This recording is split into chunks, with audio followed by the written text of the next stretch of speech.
Senhor esteja convosco. Ele está no meio de nós. Proclamação do Evangelho de Jesus Cristo, segundo Mateus. Glória a vós, Senhor. Naquele tempo, chegando Jesus e seus discípulos junto da multidão, um homem aproximou-se de Jesus, ajoelhou-se e disse: Senhor, tem piedade do meu filho, ele é epilético e sofre ataques tão fortes que muitas vezes cai no fogo ou na água.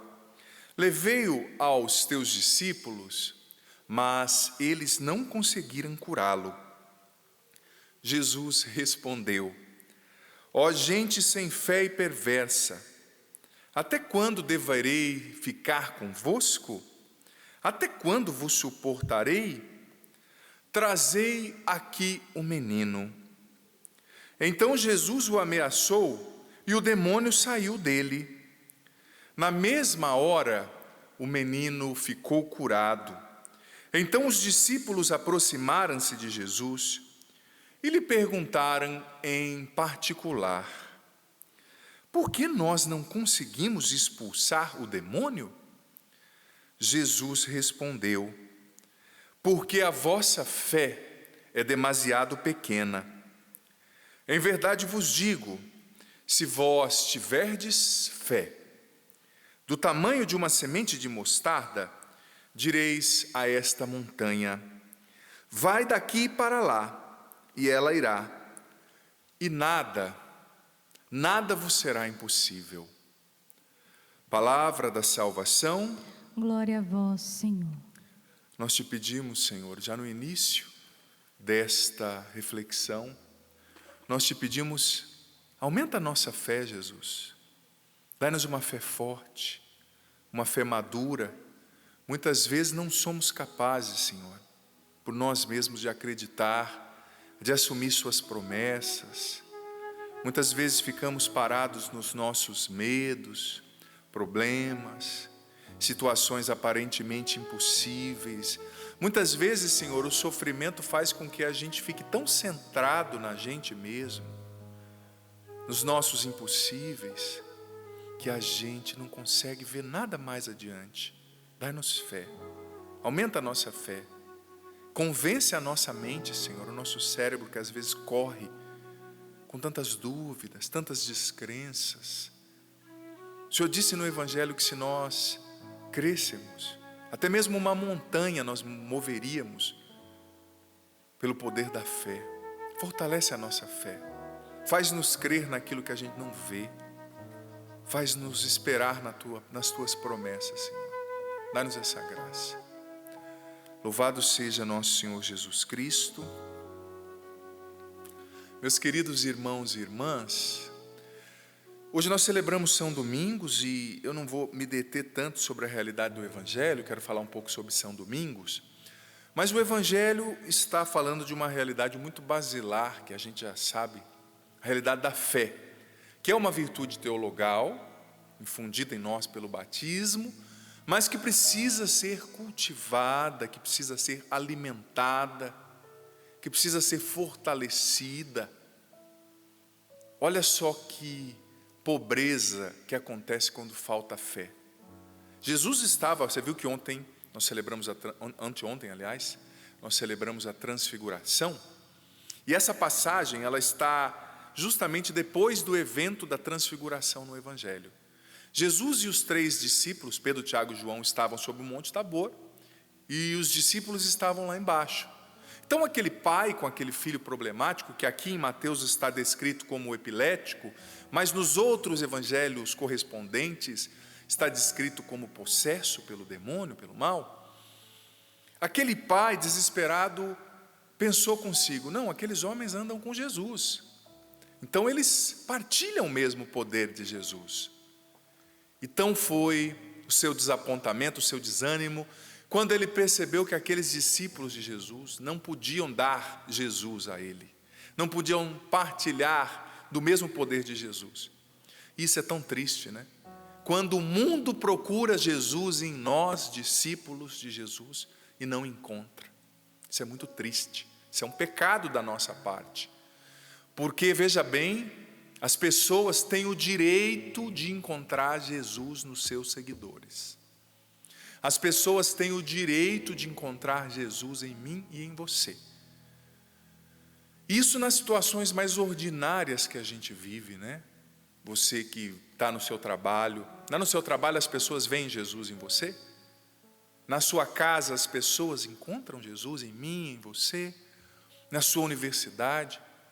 Por isso que nós precisamos, em primeiro lugar, alimentar nossa fé com a oração e estar sempre pronto a testemunhar nossa fé, com a vida, mas também com argumentos, com palavras, para que as pessoas que vierem buscar água tenham em nós uma fonte. Nós não somos a fonte é Deus. Mas se nós de fato nadamos nessa fonte de graça, que é a presença de Deus em nós, nós temos o dever. As pessoas têm o direito de encontrar Jesus em nós, e nós temos o dever de ser de fato o rosto de Jesus para as pessoas. Por isso que a gente precisa viver aquele processo que na teologia ortodoxa oriental é chamado de processo de deificação. No Ocidente nós chamamos de cristificação, né? Mas é mais ou menos o mesmo postulado. À medida que você vai se entregando a Deus, você precisa ir se deificando. Você precisa permitir que Deus te deifique. O que é isso? Que Ele te torne mais parecido com Ele. Que Ele desenhe o rosto dEle em você. Jesus tem conseguido desenhar o rosto dEle em você, em mim? Ou será que talvez o nosso temperamento desordenado, o nosso mau humor, o nosso apego a picuinhas, a coisas materiais, a nossa implicância está impedindo as pessoas de terem acesso ao Deus que nós dizemos viver, no qual nós dizemos crer? Isso é muito sério. Nós precisamos viver esse processo de configuração. Eu gosto sempre de falar desses 3 estágios, né, da vida espiritual. Isso não é nenhuma conceituação de nenhum livro, não. Foi algo pessoal mesmo, que rezando eu tive esse insight. Nós celebramos a festa da transfiguração essa semana. E você sabia que a transfiguração nos revela uma verdade? Na vida humana, nós percorremos 3 estágios que são revelados nos prefixos. O que é prefixo? É aquela primeira parte, né? Sufixo é a parte final, claro. Não estou aqui para ensinar português. Mas só para você entender. Jesus viveu a transfiguração. Mas a transfiguração é o estágio último da vida espiritual. E o que Deus nos chama a viver. Nós vivemos, infelizmente, a desfiguração. Depois vivemos a configuração. E depois temos que viver a transfiguração. 3 prefixos, des, com e trans. Tudo com a figura, né? Nós fomos desfigurados pelo pecado original, pelas consequências desse pecado que permanece em nós. A desfiguração. Ou seja, o pecado que nós consentimos, os vícios, as deficiências de caráter, aliás, elas nos desfiguram. Ou seja, elas apagam a figura de Cristo em nós, a imagem de Cristo em nós. Elas desdesenham o rosto de Cristo em nós. Todos nós fomos desfigurados. Só que tem gente que escolheu morar na desfiguração, escolheu habitar na desfiguração. Todas as vezes que você diz não ao amor e sim ao ódio, você escolhe morar na desfiguração. Você se desafeiçoa de Cristo. Não é? O que é afeiçoar? Receber as feições, né? Interessante que eu tenho um avô por parte de mãe que tive, né? Eu nem o conheci, mas disse que ele era muito alto, tinha os traços do olho, do rosto como o meu, né? Eu não o conheci, mas eu encontrei certa vez um idoso lá na cidade onde eu morava, no Paraná. Ele disse: nossa, você tem a feição do seu avô. Eu lembrava o meu avô, né? O que é se afeiçoar a Cristo? É receber a feição. As pessoas vão olhar e falar: nossa, eu estou vendo as feições de Jesus em você. Mas como eu disse, o pecado nos desfigura. Quando você escolhe deixar o ódio falar mais alto, as deficiências do seu temperamento. Tem gente que pediu para ser chato, entrou na fila 10 vezes, que faz briga por causa de tudo, sabe? Você está se desfigurando e impedindo os outros de encontrarem o Deus que eles tinham por direito encontrar em você. A gente se desfigura quando a gente escolhe morar no vício, na impureza, na fofoca, na murmuração, quando a gente privilegia o ódio. Eu vi essa semana, com certeza você viu, né? Eu até fiz um post hoje na minha rede social, fiquei tão triste aquilo que aconteceu no interior de São Paulo, em Valinhos, que aquele entregador de pizza, humilde, simples, foi entregar e estava esperando para receber, né? E um dos moradores ali começou, o vídeo correu à internet, começou a humilhar e dizer assim: o que você está fazendo aqui? Você não tem, nunca vai ter a casa como a minha, você nunca vai ser rico, você é pobre, humilhando o rapaz, né? Nossa, tão triste. Depois alegaram até que o rapaz tem problemas mentais. Mesmo que tenha, ele ouviu isso de alguém, né? Porque uma pessoa não sai com uma ideia dessa assim de uma hora para outra, né? Ele ouviu isso de alguém, ele ouviu isso em algum lugar. Infelizmente, no nosso país, isso revela o que está na nossa mentalidade, de nós brasileiros ainda. O preconceito, sabe? O ar de superioridade. Gente, Deus não classifica pessoas. Para Deus todos são filhos. Deus não classifica pela cor, pela região do país que veio, pelo tamanho, pelo sotaque, pelo cabelo, pela cor do olho, pela procedência, pelo sobrenome, não. Para Deus todos são filhos. E todas as vezes que você escolhe humilhar um outro porque ele não tem a tua cor, o teu tamanho, não veio da sua região, ou não tem dinheiro como você está se desfigurando, você está matando o rosto de Cristo em você. O ódio desfigura. Nada é tão feio, nada, sabe, empobrece tanto a alma e a torna desfigurada, feia, como o preconceito. Que raio de pensamento de achar que eu sou melhor que o outro, porque eu tive acesso à educação e o outro não. Gente, esse é um pecado que clama aos céus e que Deus vai pedir conta. Sabe? Quem somos nós para julgar que uma pessoa simples é inferior? Ou que uma pessoa de outro país, ou de aquela região do país é inferior? Isso é um pecado. A gente tem que combater o preconceito, porque ele nasce na nossa cabeça. E se as pessoas estão falando, é porque elas ouviram. Se as crianças estão agindo assim, é porque elas ouviram alguém falando, talvez dentro de casa, nos comentários. Nós somos. Isso contradiz a antropologia cristã. Qual é a base da antropologia cristã? O que é antropologia? Antropos, logos, a visão de homem, visão de ser humano. A antropologia cristã é a seguinte: Deus é Pai. A paternidade de Deus é o fundamento do nosso ser. E se Deus é Pai, aí da paternidade nasce a fraternidade. Deus é Pai, nós somos irmãos.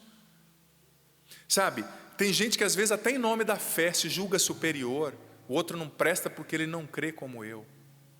Filho, filha, a sua religião tem que te tornar uma pessoa mais amável, não uma pessoa intransigente, teimosa. Isso é o processo da desfiguração. A desfiguração que acontece pelo preconceito, pelo ódio, pela vaidade, pelo orgulho, pelo temperamento não domado.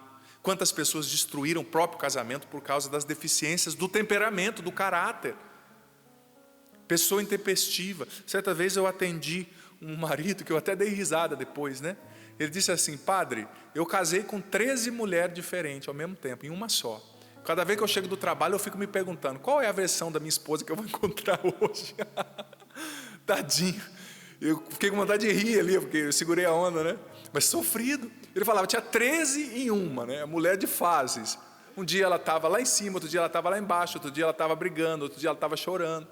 Sabe? Tem gente que não consegue se administrar. Se você não consegue administrar você mesmo, o que você vai esperar da vida? O que você vai esperar do seu marido, da sua esposa? É desfiguração. Tudo que vai contra o amor, a comunhão, desfigura o rosto de Cristo em nós. Quanta gente desfigurada pelo pecado, pelo vício, pelo adultério, pelo preconceito, pelas deficiências de caráter, pelas mentiras. A mentira desfigura a gente, mas a gente é chamado a sair da desfiguração e caminhar para a configuração. O que é configurar-se? É partilhar a figura, estar com essa figura, com essa feição. Eu me configuro a Cristo. Claro que essa configuração de maneira sacramental acontece no batismo, mas gente, se você não não alimenta o seu batismo, se você não vive o seu batismo, ele está lá, mas fica escondidinho num canto da alma. É preciso viver o batismo com seus deveres e direitos. A gente se configura a Cristo quando a gente começa a rezar, quando a gente começa a combater o pecado, quando a gente começa a parar de mentir, a parar de fofocar, a parar de reclamar. A gente se configura a Cristo quando a gente começa a entender quem Ele é, a ler a sua palavra, a colocar em prática os seus mandamentos. A configuração é essencial. Sem configuração a gente não amadurece, a gente não se salva. É um processo belíssimo, mas o auge do processo não se encerra na configuração. Tem um outro prefixo, que é o trans. A gente precisa, a exemplo do Cristo, chegar à transfiguração. O que é a transfiguração? O prefixo des quer dizer tirar a figura. O prefixo com quer dizer partilhar a figura. E o prefixo trans, de transfiguração, aí vem a palavra transportar, transmutar, quer dizer pegar essa figura com a qual eu me configurei e transmiti-la ao mundo, e transportá-la às pessoas, e transmutá-la nos ambientes nos quais eu estou inserido. Não adianta só você se configurar, não adianta só você vencer a desfiguração, não adianta só dizer não ao pecado, é preciso dizer sim ao amor. Não adianta só dizer não ao vício, é preciso dizer sim à virtude.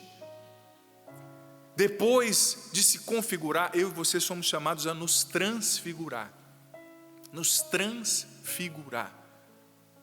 Isso é essencial. Transfigurar não a nós mesmos, mas o Cristo que está em nós para os outros. As pessoas têm direito de encontrar Jesus em mim e em você. Eu preciso transfigurar. E eu transfiguro, eu levo a figura, eu transporto a figura, o rosto de Deus desenhado na minha alma, o rosto de Cristo, quando eu começo a atacar um dos grandes males do nosso tempo, que é o chamado narcisismo egoísta. Como as pessoas são narcisistas hoje em dia, como nós somos. Gente, eu sou honesto, às vezes eu vou conduzir uma palestra, ou vou fazer até uma live, no final tem dias que me dá uma decepção, porque é só assim, eu quero me dar, sabe, ou o que é pior, me dar, né? Claro que pela licença poética você pode dizer na oração, me dá, o certo escrito seria dá-me, né? Mas me dá, que está errado, né? Até o português, só no pessoal, a gente só pensa na gente. Sabe, não pode acontecer cura se você só ficar pedindo para você, se você olhar só para o seu umbigo. Você não transfigura quando você fica fechado no narcisismo egoísta. A condição para o amor acontecer é a gente se esquecer um pouquinho da gente mesmo e começar a transfigurar-se, transmitir, transportar a imagem do Cristo, o rosto do Cristo desenhado na nossa alma. A gente precisa transfigurar, essa é a meta da vida cristã, essa é a meta da vida espiritual. Sem transfiguração ninguém se santifica, ninguém se salva. Sabe, tem pessoas que o único evangelho que elas vão ler, a vida inteira vai ser a sua vida. Tem pessoas que não vão à missa, não vão à igreja, não tem cultura religiosa, mas lá no seu trabalho elas estão vendo a tua vida, na tua escola. E a tua vida precisa ser um evangelho, uma boa notícia, o rosto de Deus transfigurado, transmitido a essas pessoas. Mas como a gente chega a esse estágio de transfiguração? São Domingos de Gusmão nos ensina. Você sabia que São Domingos, em 1214, ele estava rezando, e diz a tradição que Nossa Senhora apareceu a ele e revelou a ele o rosário. Você sabia que o rosário, na configuração atual, foi criado por Santo Domingos de Gusmão, o santo que nós celebramos hoje. E ele começou a rezar esse rosário, começou a viver o rosário como de fato é. Você sabia que o rosário não é uma repetição de Pai Nosso e Ave Maria. Ele é composto por 2 momentos. Primeiro, oração verbal e depois oração mental. A oração verbal, sim, é repetir o Pai Nosso, 10 um Pai Nosso, aliás, 10 Ave Marias, o Glória e assim sucessivamente. Mas a oração mental é aquilo que na tradição da igreja, nós chamamos, sobretudo na tradição beneditina, de contemplácio, contemplação. Não tem sentido você rezar o texto com a cabeça em 15 lugares ao mesmo tempo, não tem. Você tem que rezar o texto em cada mistério meditando. Você já percebeu por que tem o mistério da meditação? Para naquelas 10 Ave Marias e naquele Pai Nosso você está meditando. Por exemplo, hoje sábado, mistérios gozosos. Primeiro mistério gozoso, o anúncio do arcanjo São Gabriel à Virgem Maria. Quando você vai, Pai Nosso, Ave Maria, você tem que estar meditando. Imagina Nossa Senhora, aquela adolescente, naquela cidade simples, pobre, Nazaré. O anjo apareceu a ela. Ela foi escolhida. E por quê? Por causa da sua humildade. E ela, mesmo sem entender, disse sim ao projeto de Deus. É uma via de mão dupla. Oração verbal, mas oração mental.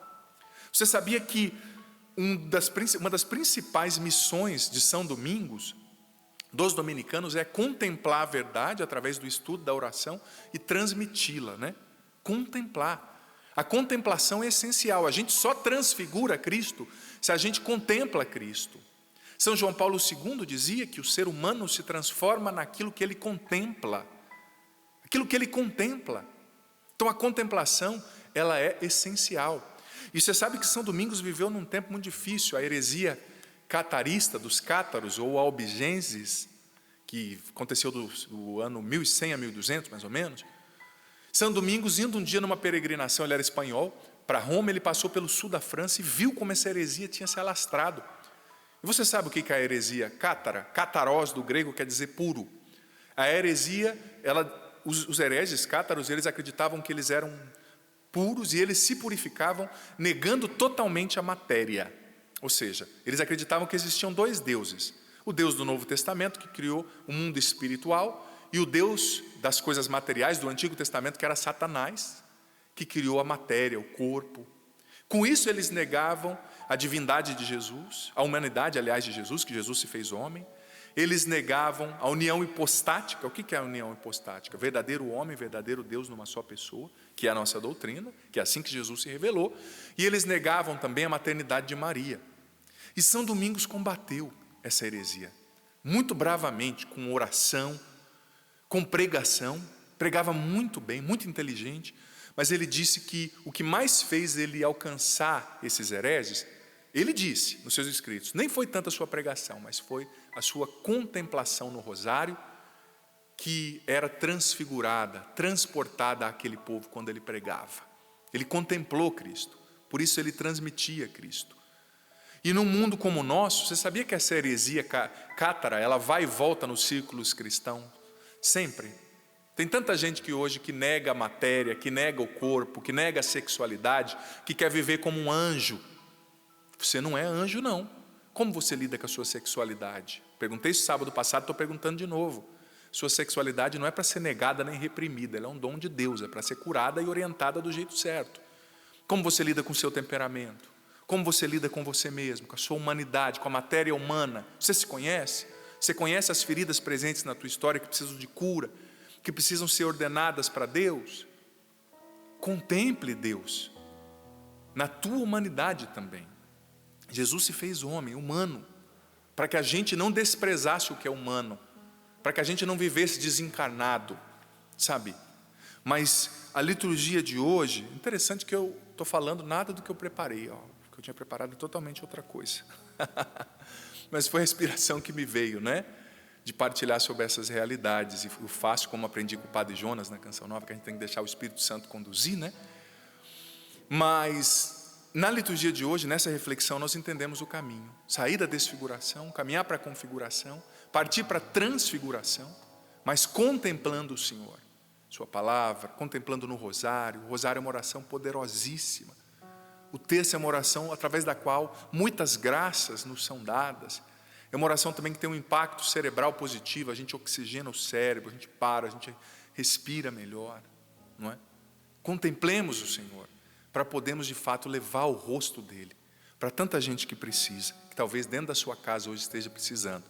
As pessoas não precisam tanto do nosso julgamento, precisam sim da nossa correção às vezes, que é um ato de misericórdia, mas antes é acima de tudo. A correção tem que ser uma só vez, depois tem que ser o amor. Tem gente que acha que nasceu para corrigir, né? Todo dia briga. Fale uma vez, dê um tempo para a pessoa reagir, depois fale de novo, mas transfigure Cristo. É assim que a gente plasma o rosto do Senhor na alma dos outros que precisam de nós. Senhor, nós te agradecemos pelas provocações dessa reflexão, dessa homilia. Nós te agradecemos, Senhor, pela liturgia de hoje. Eu te peço, Senhor, Aumenta a nossa fé, mais uma vez eu peço, o Evangelho falava de fé. Mas derrama sobre nós agora, Senhor, o Teu Espírito Santo, a Tua graça. Senhor, liberta-nos agora de tudo que nos desfigura. Liberta-nos, Senhor, derrama agora sobre nós o Teu Espírito, Jesus. Liberta-nos do que nos desfigura, do que apaga a Tua figura em nós, a Tua feição, o Teu rosto em nós. Liberta-nos dos vícios, dos pecados, das mentiras, do preconceito, do ódio, do orgulho, da vaidade, da prepotência. Senhor, eu te peço, desenha o Teu rosto na nossa alma, desenha o Teu rosto no nosso caráter, nos configura a Ti, Jesus, nos configura a Ti. Nós queremos assumir a Sua figura, o Seu rosto, as Suas expressões, o Seu caráter em nós. A Sua mansidão e humildade de coração dai-nos, Senhor. Muitas vezes nós achamos que nós somos os donos da verdade, que temos que corrigir, que todo mundo tem que seguir a nossa cabeça, tão prepotentes que somos, vaidosos. Desenha o Teu rosto em nós, nos configura a Ti, Senhor. Mas, Senhor, nos dê a graça também de chegar a esse terceiro e mais elevado grau, que é o da transfiguração. Faz-nos de nós testemunhas, faz de nós, aliás, testemunhas do Teu amor, testemunhas da Tua bondade, que nós transfiguremos, transportemos, transmitimos, possamos transmitir o Teu rosto, Teu caráter, Tuas expressões, Tuas palavras, Tua acolhida para esse mundo tão carente, tão necessitado de salvação. Leva-nos à transfiguração, Senhor. Leva-nos ao monte contigo e ensina-nos a matar em nós mesmos o que nos desfigura. Ensina-nos através da oração e da contemplação a nos configurarmos contigo, Senhor, e dá-nos a graça de transfigurarmos a Tua presença, de levarmos o Teu amor, o Teu anúncio, Tua bondade, Tua salvação, por onde quer que estejamos. Dá-nos essa graça, nosso Senhor e nosso Deus. São Domingos de Gusmão, rogai por nós. Louvado seja nosso Senhor Jesus Cristo. Para sempre seja louvado.